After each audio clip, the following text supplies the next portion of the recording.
the road that really signifies the core of kind of global financial elitism, and we blocked it. So congratulations. It's difficult for all of the mainstream press, whether that be the BBC, you know, the Sun, the Mirror, the Mail, to ignore this and to ignore you. So, what is corporate tax avoidance? Corporate tax avoidance gives companies the ability to break their social contract with you and me, with the roads that they drive their trucks up and down, with the hospitals where their staff get treated, with the schools that their children go to, with the vital public services that are the backbone of this country. And I don't know about you, but when I was growing up, I don't think I ever really expected that we'd be at a point where, as was so eloquently just put, the most vulnerable in our society have been put to the sword simply because the market, simply because we can't afford it. You know, I was brought up to understand that the real the real test of a society was how we looked after the most vulnerable, and those who honestly couldn't look after themselves. That is the social contract I am proud to have as a taxpayer. That is the social contract I am proud to be a British citizen. Now, someone said it before, but doing what we do with the Revolution Will Be Televised, we've had a lot of contact with our friends in blue over here, the Bobbies on the Beat.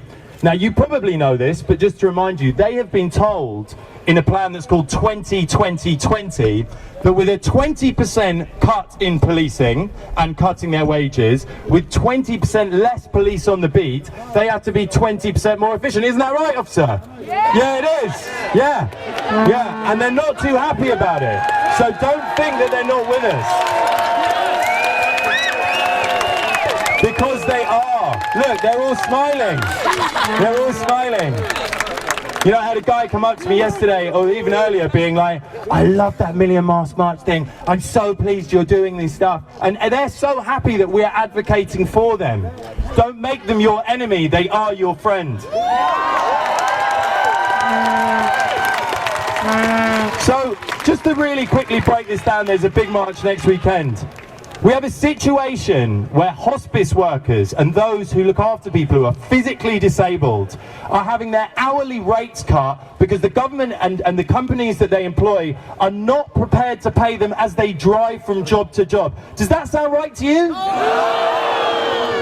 We got social housing, where people who had their houses actually adapted, and funds that adapted them for wheelchair access and sort of carers, have been simply cut because of the market. Is that all right? No, it's not.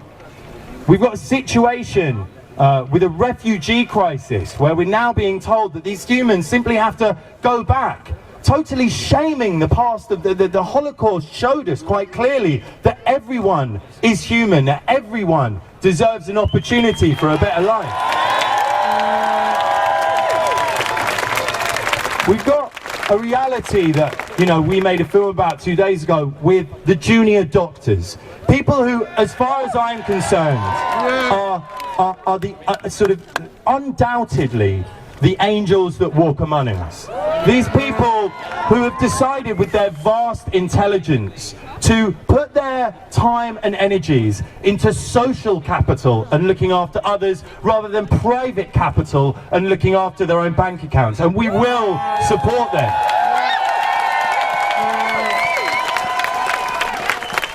This is an opportunity to simply begin. This event today signifies the beginning of viral democracy in Great Britain, post-Occupy, where we are sitting outside of number 10 and literally have blocked the roads. This started with one Facebook event being posted, and within a matter of hours turned into a hashtag that was nationally trending, and then Edward Snowden decided to pipe in and say this next 24 hours is vitally important. In Iceland, we've seen a prime minister simply toppled overnight. In France, We have huge open protests which were not being covered by the media until it became impossible not to cover them. Is it impossible that we could bring down a government? And when I say bring down a government, what I mean is specifically that we say your duty of care to the most vulnerable is broken. The social contract between you and I is broken. You are systematically, through not declaring your money that you have actually had in tax havens, the money that has been stashed in family funds, you have lied to Parliament, and you must come in front of Parliament and declare your earnings to us, the British people. And we are here to say that it is not acceptable for our social contract as voters to be so blithely and simply just... It's ridiculous that we are sitting here having to say this about our Prime Minister.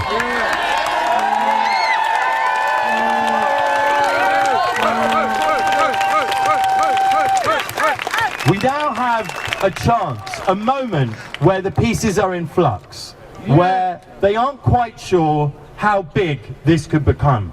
But if this is how big the protest is this weekend, imagine what it'll be like next weekend, where the teachers, the nurses, the doctors, the hospice workers, the firemen, the policemen, and everyone else joins us. I am with you, and as Nelson Mandela said, it always seems impossible until it is done. Let's get going. Thank you very much.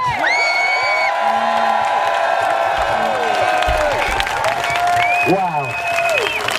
This is still working, isn't it?